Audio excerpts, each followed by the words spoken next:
What's up, guys? Doni Benergy right here. Today we are reviewing The Amazing Spider-Man right here. My brother got this cup today at the movie theater. And why am I saying we? Well, come on. You know from the title already. Hey y'all, what's up? Alright, today, since we're keeping ourselves proactive, me and Johnny are having McDonald's right now. So anyway, They don't care. I know.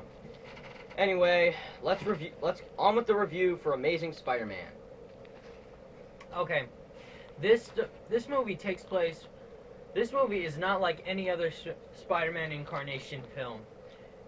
And this movie takes place with Peter Parker in high school, and well, it actually shows what goes on in his life when he's not Spider-Man and when he's not.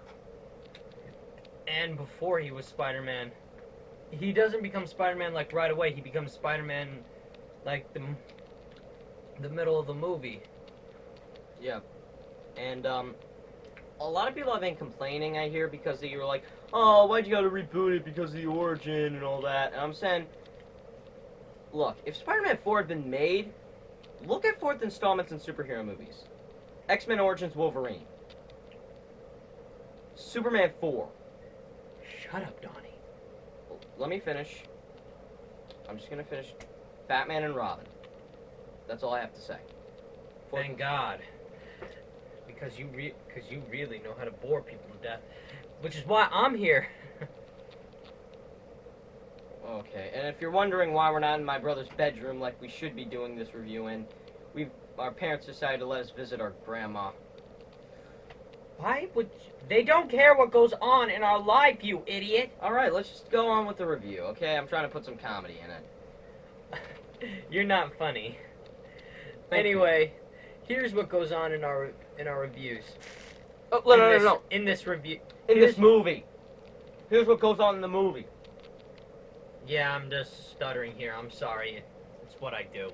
Yeah, it's like, what time is it? It's 10:31. Yeah, we're tired. No one cares. No. All right, look. Here's what goes on in the movie. Before he became Spider-Man, it shows that, well, unlike the first one where his love was Mary Jane, in this one he actually starts out with his first love, Gwen Stacy. Yeah, it was her first love. His first love in the comics. Anyway, there was when the movie first started out, there was it shows that why his parents sent him to be with his aunt and uncle, because in the first movie he was just there with his aunt.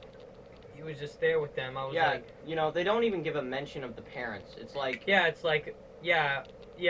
actually, it almost feels like, you know, the parents never existed. Yeah, it's like oh, it's a boy. Here you go, bro. You take care of him. And then they're gone. It's just not right. It's just bullshit. You know, it's bullshit. Hey, yeah, but the first movie was pretty good. You loved it. I loved it. One of the very first movies you ever. Compared to this movie, it's bullshit. It's not. No, compared to Spider-Man 3, it's bullshit. Anyway, look. Here's what went on between him and his uncle. He was. You tell them. I'm losing my train of thought. Okay. Him and his uncle are having a fight. You know, and I'm talking about the scene of how Uncle Ben gets killed off, and this is really, really interesting. It's actually very different from all the incarnations of Uncle Ben's death. He and Peter Parker have a fight. Peter Parker, hilariously, you know, walks out of the room and slams the door, cracks, you know, the whole entire door of glass, and just falls down. Anyway, Uncle Ben, you know, goes looking for him, and what makes this different is that it shows his death, but it also changes how it happened, because in this one, the dude was robbing a convenience store, and Peter was angry at the cashier for ripping him off. And and the guy just throws chocolate milk, you know, to him because that's what he was buying. And he just walks out, and the cashier's like, hey, stop that guy, and he's just like, not my problem. And the guy, trips, gun falls out of his coat. Uncle Ben's standing the other way, tries to get the gun. The guy and it gets cost gun. him his life. And what really bugged me is that in this movie it didn't say with great power comes great responsibility. Well, he said something like that. Well, it's still not the same though. Yeah. Here's one thing I do like about this movie. It's the relationship. It's basically both Uncle Ben and Aunt May. They actually act like a real married couple. They actually act like real. Yeah, they actually do. Unlike Yeah, because there's this one scene in the movie where Uncle Ben says, "Yeah, no one likes your meatloaf." To Aunt May. Yes, and you do know. You just gave away a scene, genius. Come on, man, it's funny. Yeah, it is. You I gave know. away. Yeah, you gave away from a scene from our Avengers review. Avengers. Yes. If you haven't seen that one, you should see it now. What else? Well, you see, in this one he fights the lizard because that was like one of the first battles he ever fought, which I really like that they stick to the continuity of the comics. And another thing is that in this one he actually turns into like this really psychotic character. Like when he was first, like it shows that it shows that he's not really he's like a mad scientist in a way.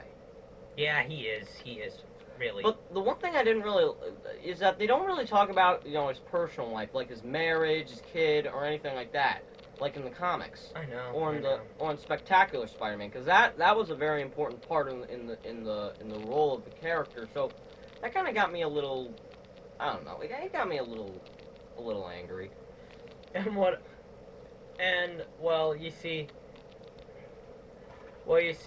are some comedy stuff in this movie, like when he first found out he had his powers when he was fighting that dude on a train. Yeah. He had his hands on that, trying to apologize to that lady for spilling beer on her. And yeah, he touched her shirt and he couldn't get it off. And then this dude pushed her, and then the shirt came. Pushed Peter.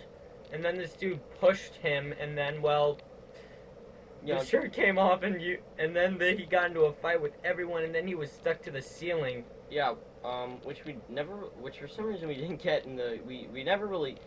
I always liked how Peter could climb on the ceiling, because they never did that in the Raimi films, and they did that a lot in the. You mean when he was upside down? Yeah, stuff like that. They did it in the 90s show. I think they did in the Spectacular Spider-Man. Did they do it? Of course they did it, you idiot. And they're doing it in the Ultimate television show, which is on Disney XD. That show is actually kind of funny because he actually. Well, wait. We're not talking about Ultimate Spider-Man. We're talking about the Amazing Spider-Man movie. Anyway, the final battle scene was kind of really extreme because, he actually when they fight, it's like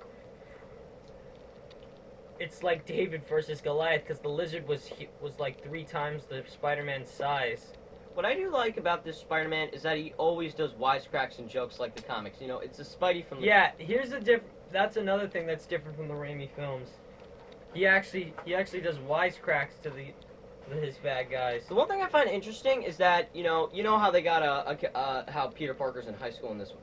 What's very interesting about this is that there's the lizard shows up at his school and starts fighting him. Yeah, not only that, but the actor who's playing him, Andrew Garfield, who plays Peter Parker and / Spider-Man, he's 27 and he's playing But he actually can pull off a great high school act.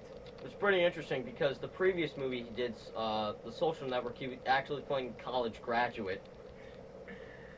Yeah, that has nothing to do with this movie, you idiot. Well, I'm just saying. Anyway, before the final battle scene showed up, Captain Stacy found out who he was, and before he knew, he was hunting Spider-Man down like he was the most wanted man. Like he was the most wanted man in the world. And then when he found out it was Peter Parker, his daughter's boyfriend. I'm sorry. We're pretty tired. Anyway, he finally let him go to fight off the lizard, but we're not really gonna give away exactly what happens, you know, considering since the movie's still out in theaters right now and not. yes, you'll have to see it because there are so few surprises and a lot Let's of funny let's just say scenes. one of the deaths in this movie is very close to the comics. Let's just say the ending of one of the characters' arc is very close to the comics. Let's just say that. But in this one, it shows that he's never. It does show that he's alone, but it doesn't show that he has to be though. That is true. Anyway, I think it's time for us to give us our ratings, don't you think, D? Well, let's first talk about, you know, because I think the people who haven't seen the movie yet are probably wondering, is it better than Avengers? Hell no, it's not as better than Avengers, but it's still good though. Yeah, it is good. It is worthwhile, and it's still one of the best movies of the year, in my opinion. How about you? Yes, it is, but it's not as good as Avengers, but it is great though. Yeah. Now, there's another thing. Is this supposed to take place before or after Avengers? I'm just saying, and... After. Well, then again, New York City is not really crumbled out. Well, I don't really know, okay? well, yeah, but then again... Anyway, let's just give them the review. Okay, let's just give the ratings, okay? I give Amazing Spider-Man, I've been putting a lot of thought out of this, but a 9 out of 10. It's one of the best, it's the best Spider-Man yet. Good rating, but mine's is lower by a point. I give it an 8.3 because, well... Well, actually, it's either 8.5 or 8 out of 10, you know, so 8. Alright, fine, I give it an 8.5. Happy? No, I'm just saying. I give it an 8.5 because, well, there is some stuff in the movie that, well, that wasn't true to the comics or anything. Well, actually, technically, it is close to the comics. Yes, but it wasn't complete. Yes, but some of it wasn't. Anyway, I'm Johnny. I'm Donnie, and this is Johnny and Donnie Reviews. Signing off. Yes, signing off. See you later. And see you soon when me and Johnny take on the Batman movies.